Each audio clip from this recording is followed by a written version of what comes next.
జై శ్రీరామ్. రావాలి జగన్, కావాలి జగన్ అని నెత్తి మీద పెట్టుకుని గెలిపించుకున్నారు కదా. వచ్చాడు జగన్, హిందువుల్ని ముంచాడు జగన్.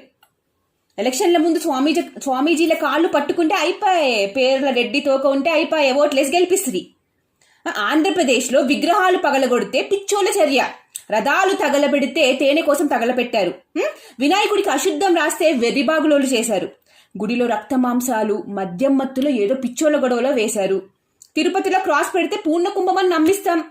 ఇప్పుడు సాక్షాత్ కోట్లాది హిందువులు తండ్రిలా భావించే ఆ మర్యాద పురుషోత్తముడు రాముడికే శిరోఖండనం చేస్తే ఏమంటారో. ఇంకా ఆంధ్రప్రదేశ్లో హిందువు అనేవాడు బతికే ఉన్నాడా, లేకపోతే పూర్తిగా క్రైస్తవ రాజ్యం అయిపోయిందా? ఒక పక్క రాముడి జన్మభూమి అయిన అయోధ్యలో 100 సంవత్సరాల తర్వాత మందిరం కడుతుంటే విజయనగరంలో రామతీర్థంలో రాముడి తల నరికేశారు. 400 సంవత్సరాల చరిత్ర. ఉత్తరాంధ్ర అయోధ్యగా 2వ భద్రాద్రిగా పిలువబడే పవిత్ర పుణ్యక్షేత్రంలో ఇంత దారుణం చేస్తుంటే ప్రభుత్వం ఏం చేస్తుంది? దీని వెనుక ఎవరున్నారు? ఎవరి అండ చూసుకొని ఇంతటి మతోన్మాదికి పాల్పడుతున్నారు? మతోన్మాదానికి. This is pure terrorism.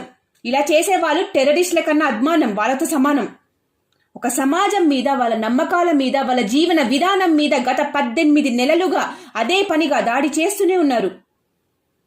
1 కాదు, 2 సార్లు కాదు, ఇప్పటికీ ఒక్క ఆంధ్రాలోనే 120కి పైగా సంఘటనలు జరిగినాయి. ఎప్పుడో విన్నాం యవనులు, శకునులు, బ్రిటిషర్స్ మన సంస్కృతి మీద, దేవాలయాల మీద దాడులు చేశారు అని. కానీ ఇప్పుడు మనతోనే ఉండి మన దేవాలయాల మీద వచ్చే డబ్బుని లాక్కుంటూ మన వేలితో మన కన్నునే పొడుస్తున్నారు. ఇంత జరిగితే మిస్టర్ జగన్ విజయనగరంకి వెళ్ళి అక్కడ ఉండి కూడా ఈ అమానుషాన్ని కనీసం ఖండించారా? హిందువులకి, వాళ్ళ నమ్మకాలకి రక్షణ కల్పిస్తాం, ఈ చర్య చేసిన వాళ్ళని శిక్షిస్తామని చెప్పలేరా? మీరు నిమ్మకు నీరెత్తినట్టు ఉంటా అని చెప్పకనే చెప్తున్నారా? మీకు హిందువుల పట్ల, వాళ్ళ నమ్మకాల పట్ల ఎంత గౌరవం ఉందో తెలుస్తుంది. నామాలు పెట్టుకుని తిరుపతికి వెళ్ళి ఫోటోకి ఫోజులు ఇస్తే సరిపోదు. అదే చర్చిపైన దాడి జరిగితే నిమిషాల్లో ఆ పని చేసిన వాళ్ళని పట్టుకుని కేసులు పెడతారా? ప్రశ్నిస్తే నాన్ బెయిలబుల్ కేసులు. A CM should treat all his people equally. ఇంతటి పక్షపాతమా? మీకు హిందువులు ఓట్లు వేసి గెలిపించలేదా?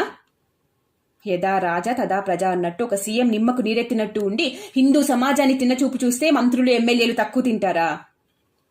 కనీసం దేవాదాయ శాఖ మంత్రి వెళ్ళాడా? ఇప్పటి వరకు ఏం చర్యలు తీసుకున్నారు? ఇంకొకసారి ఇలా జరగకుండా చూసుకుంటాము అని జనాలకు ఏం భరోసా ఇస్తున్నారు మీరు? కొడాలి నాని ఏమో విగ్రహాల చేయిపోతే ఏంటి, కాలుపోతే ఏంటి అని అవహేళన చేస్తూ ఎద్దేవ చేస్తున్నప్పుడు ముఖ్యమంత్రి ఏం చేశాడు? ఇలాంటి కమెంట్స్ చేసి ఏం చెప్తున్నారు? ఏం చెప్పదలుచుకున్నారు? హిందూ ధర్మం మీద, దేవుళ్ల మీద దాడులు చేయండి, చెలరేగిపోండి అనా? మొదటిసారి దాడులు జరిగినప్పుడే ఇష్యూ సీరియస్గా తీసుకొని కఠిన చర్యలు తీసుకుంటే ఇంకొకసారి జరిగేదా ఇలాంటి ఇష్యూ? సీసీ కెమెరాస్ ఎందుకు పెట్టట్లేరు గుళ్ళల్లో? గుళ్ళ మీద డబ్బులు తీసుకుంటారు, తింటారు. కానీ ఆ గుడిని, దేవుణ్ణి కాపాడే చర్యలు మాత్రం ప్రభుత్వం తీసుకోదా? దేవాదాయ శాఖ ఎందుకు అలా గాలి కొదిలేస్తుంది? మిమ్మల్ననే లాభం. హిందువులు ఈ ప్రభుత్వాన్ని ఎన్నుకొని వాళ్ళ తలల మీద వాళ్ళే భస్మాసురాస్త్రం పెట్టుకున్నారు. రాముడి తల నరికేశారు అంటే మన హిందూ సమాజం తల నరికేసినట్టే. అయినా హిందువులకి ఏం పట్టదు. బ్రిటిషర్స్ వచ్చాక రాముడు ఒక పాత్ర అయ్యాడు. కానీ అంతవరకు రాముడు మనతో నడిచిన దేవుడు. ఎప్పటి త్రేతాయుగం, ఎన్ని యుగాలైపోయినాయి. అయినా మన మాటల్లో, చేతల్లో, ఆలోచనల్లో అడుగడుగున రాముడు. చిన్నప్పుడు స్నానం చేయించగానే అమ్మ చెప్పే మాట శ్రీరామ రక్ష సర్వజగద్రక్ష. పడుకోపెట్టే అప్పుడు అమ్మ పాడే లాలిపాట రామలాలి మేఘ శ్యామలాలి. మంచో చెడో జరిగితే అనే మాట ఏంటి? అయ్యో రామ. వినకుడిని మాట వింటే రామరామ. భరించలేని కష్టం వస్తే రాముడి కష్టం అంటాం. కష్టం గట్టెక్కాలంటే శ్రీరామ అంటాం. తిరుగులేని మాటకు రామబాణం. చివరికి ఇంగ్లీష్ గ్రామర్ నేర్చుకోవాలన్నా Rama killed Ravana and Ravana was killed by Rama. కళ్ళున్నందుకు చూడాల్సిన రూపం రాముడి రూపం. నోరున్నందుకు కొనాల్సిన మాట రాముడు. వినాల్సిన మాట, మొక్కాల్సిన దేవుడు, జన్మ ధరించడానికి మొక్కాల్సిన దేవుడు రాముడు, రాముడు, రాముడు. చెప్పడానికి వీలు కాకపోతే అబ్బో అదొక రామాయణం అంటాం. కొడితే బుర్ర రామకీర్తన పాడుతుంది అని సామెతల్లో రాముడు. రాముడు లేని ఊరు లేదు, రామాలయం లేని వీధి లేదు.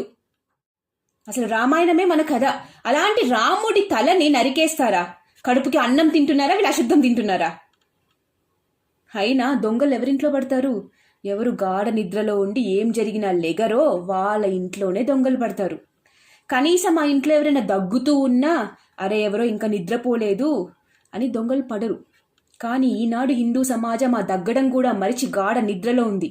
కులాలుగా విడిపోయి మన ఉనికినే ప్రశ్నార్థం చేసుకుంటున్నాం. బురదల్లో పందిల్లా బ్రతికితే సరిపోతుందా? నిద్ర లేచి పోరాడకపోయినా పర్వాలేదు, కనీసం దగ్గండి, ప్రశ్నించండి, ఖండించండి. ఈరోజు శ్రీరాముడి తల నరికారు, రేపు మీ తలలు, మీ పిల్లల తలలు నరికితే ఇలానే ఉంటారా? గాఢ నిద్రలో నిద్రపోతూ. పార్టీలకి అతీతంగా, కులాలకి అతీతంగా అందరూ ఏకమే ప్రశ్నించాల్సిన సమయం ఇది. ఇప్పుడు కూడా కాకపోతే ఇంకెప్పుడు నిద్రలేస్తారు? ఏ మతానికి తప్పు జరిగినా తప్పు తప్పే. ఓటు వేసి గెలిపించారు కదా, ప్రశ్నించండి, నిగ్గదీసి అడగండి. కనీసం కాపాడేవారి కన్నా ఓటు వేయండి మీకు అవకాశం వచ్చినప్పుడు.